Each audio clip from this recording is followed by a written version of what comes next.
Hey guys, this is Brent with Western Equipment. Today I'm going to be giving you a complete product overview of the Stihl FS56RC-E, and then when we're done with that, we'll go outside and put this thing to work. So let's get started.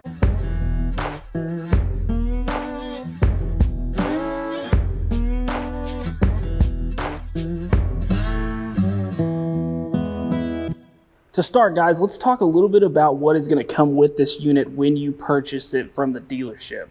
First thing you're going to see is obviously you're going to get the unit itself.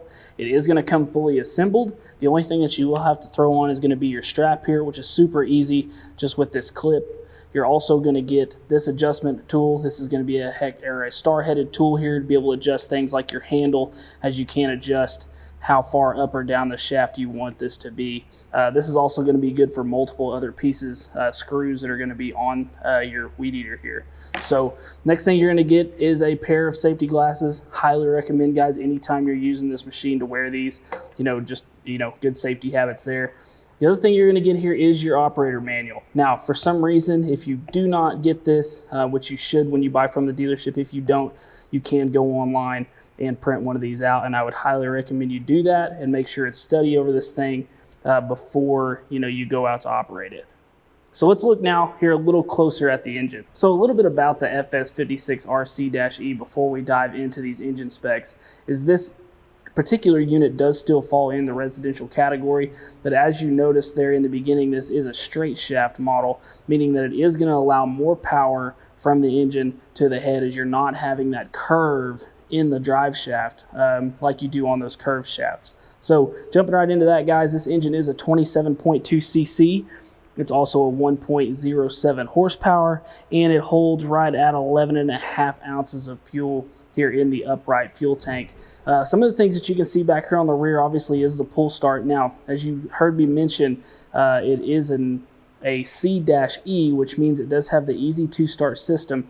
And what that means is once you get so far up in your pull, right there it was, guys, you can see where I'm pulling up and all of a sudden it gives. It actually has an extra mechanism inside there that's going to help make this an easy to start engine.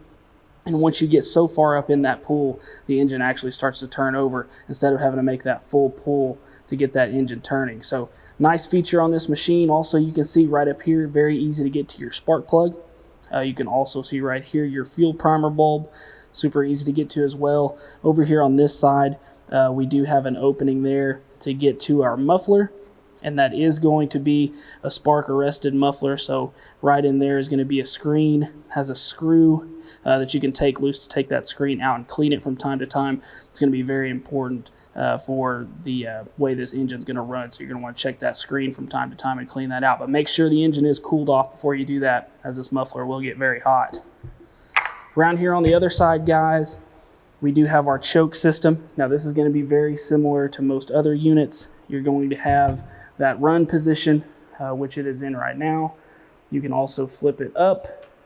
This is going to be in the half choke position, and this is going to be full choke. Now, when we're going to use these is going to be as if this unit hasn't been started. We're going to start in the full choke position, get that fuel going.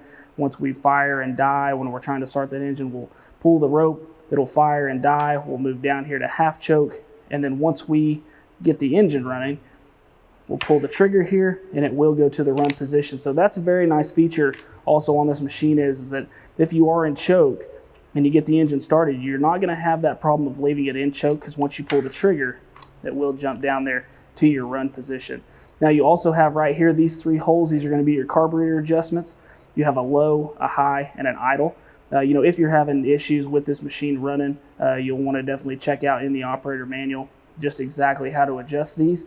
If you're not able to figure that out, you can take this to your Stihl certified mechanic at the dealerships or wherever you may have purchased the unit. Right here, guys, looking at the handle, one thing we point out is this is a dual, what we call an interlock trigger. So right here, you cannot pull the trigger without having this fin pushed down. That is a safety feature.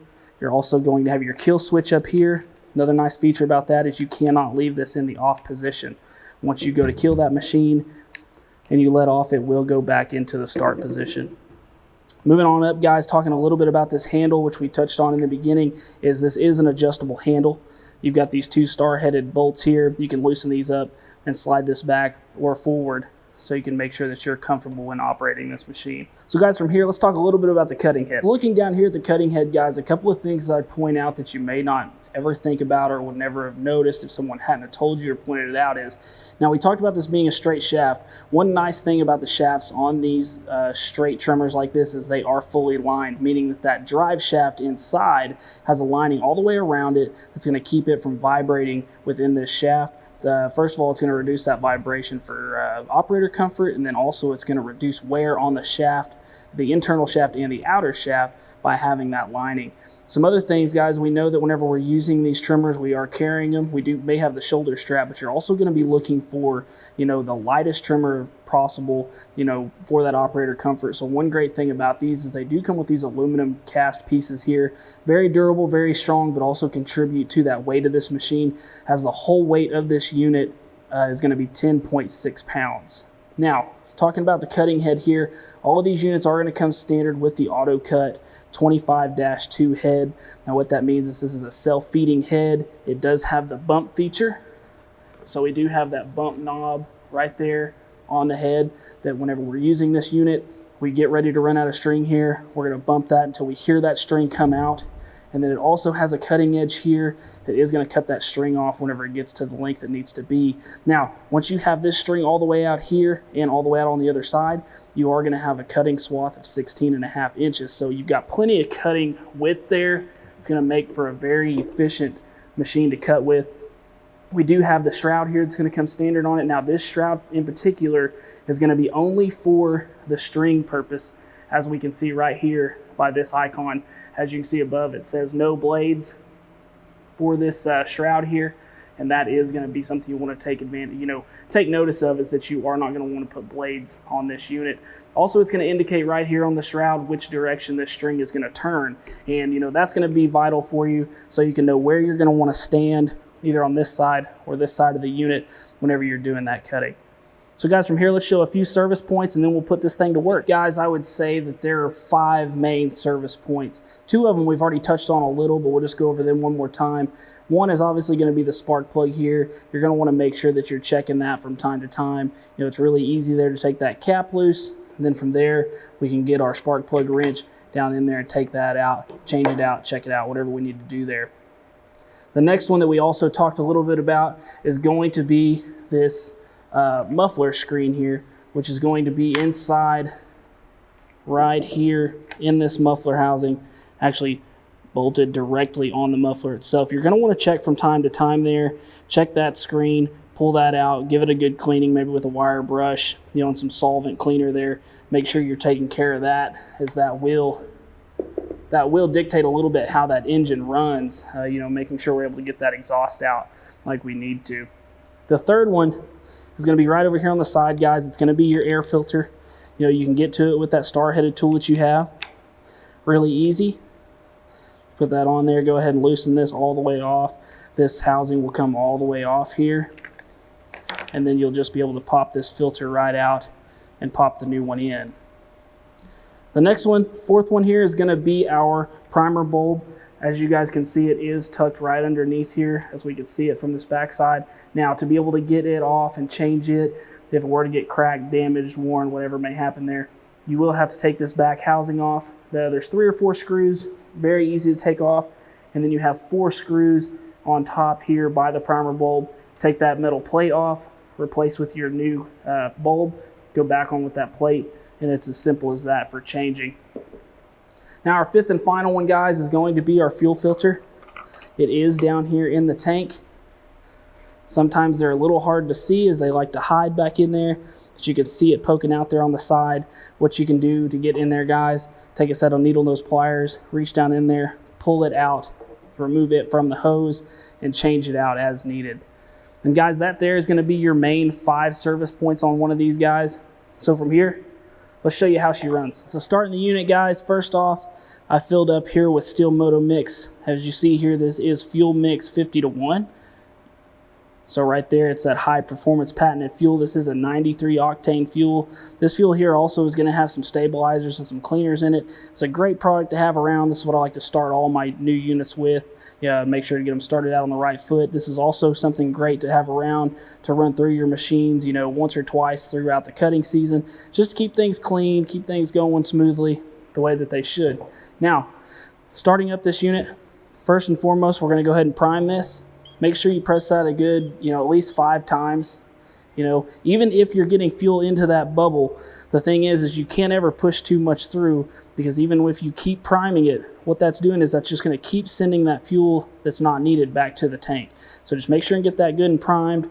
Next thing is, like I said, if you haven't ran the unit all year, maybe this is your first start for the cutting season or it's a brand new unit, you're going to want to flip that choke lever all the way up there to the top. And then from there, just start giving it a pull here. Now, like I talked about before, when you're in this full choke, you're going to want to listen. As you're going to pull on that rope, you're going to hear it eventually, you know, 3, 4, maybe 5 pulls in, you'll hear it fire and then die. From there, guys, we're going to want to move it down. So just be listening for that.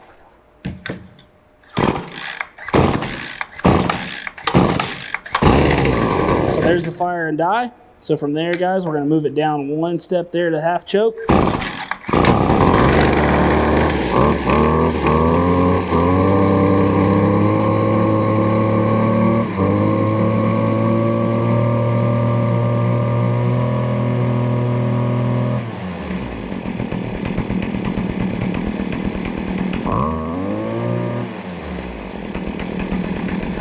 Now, I like to, whenever I get these engines started, go ahead and, you know, get it on up there, get it full rev, hold that trigger down, let it really get that engine heated up, and then let off and make sure that you're idle. Make sure that it's going to idle right. You know, make sure and listen, make sure it sounds like it's idling correctly. You know, if it's not idling correctly, it is going to die. So right there, you saw that it idled correctly. I went ahead and gave it a little more fuel, listened to it one more time, make sure it was still going to idle correctly, and looks like we're good to go, guys. So let's go put this thing to work.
All right, guys, so after that short overview and demo, you were able to see all things that I think you probably came here to see today. Got to see everything from engine specs all the way up to a live cutting demo, everything in between, guys. You know, this was a good demonstration to show you that this machine's not only good for those around the house, you know, little just plain grass areas, but also, you know, you saw we were out there in the more heavily weeded section out here, you know, able to handle that more woody stock material, that heavier material. So just a good all-around machine to have. So guys, you know, if there's anything in this video that I didn't cover, maybe if you have any questions, comments, or concerns, make sure to leave those below in the comments section. Or if this unit is something that you're interested in purchasing, you can go ahead and get that directly from me. Just go ahead and shoot me an email at brent@west-equip.com, or check the link in the description below to go to our website, west-equip.com/parts. And as always, guys, thanks for watching. We'll see you next time. Going to be the smallest or most residential use style.